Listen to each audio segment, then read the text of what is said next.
নমস্কার বন্ধুরা, দেবব্রত সর্দার চ্যানেলে আপনাদের স্বাগত জানাই। ডিসেম্বরের ৫ তারিখ হয়ে গেল। অনেকের কাছে এটা মাসের শুরু, তবে আমার এটা মাসের শেষ। কারণ আমার মাসের শুরু হয় হচ্ছে ১০ তারিখ ১১ তারিখ করে, যখন হাতে টাটকা পেমেন্টটা পাই। পকেট এখন ফাঁকা ঘরের মাঠ, তো মিষ্টি দেখে লোভ লাগে। পকেট হাতে দেখি মাত্র ৫০ টাকা পড়ে রয়েছে। ভাবছি এই টাকায় এবার কী মিষ্টি কিনতে পারি আমি। নেশা বলতে একটাই, সেটা হচ্ছে মিষ্টি খাওয়া। মিষ্টি দেখলেই হলো, কিনতে ইচ্ছা করে, বারবার করে মন চায়। দেখলাম দু রকম গুড়ের মিষ্টি বিক্রি হচ্ছে, একটা ১০ টাকা পিস, একটা ৬ টাকা পিস। পকেটে যেহেতু টাকা পয়সা কম আছে, তাই ৬ টাকা পিস নিয়ে নিলাম ৫ টাকা। উপরের ট্রেটা দেখতে পাচ্ছেন, মালাই চমচম, দেখেই লোভ লাগছে, জিভ দিয়ে জল গড়িয়ে পড়ছে। টাকা পয়সা থাকলে গোড়া ট্রেটা নিয়ে বাড়ি চলে যেতাম, আর বসে বসে খেতাম গপ গপ করে। এত এত মিষ্টি দেখে আমার লোভ সামলাতে পারছিলাম না। যদি টাকা পয়সা থাকতো সবগুলো বাড়িতে নিয়ে চলে যেতাম আর গপ গপ করে ফেলতাম। যদি আমার সুগার নেই তো কোনো অসুবিধা হবে না। দেখতে পাচ্ছেন বাটির মধ্যে কী সুন্দর ছানার পায়েস, আহা!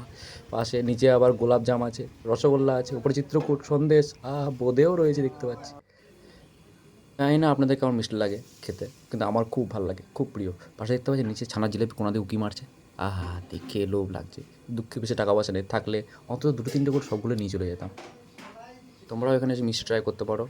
শ্যামপুরের শরৎপল্লী, দোকানের নাম মিঠালাল।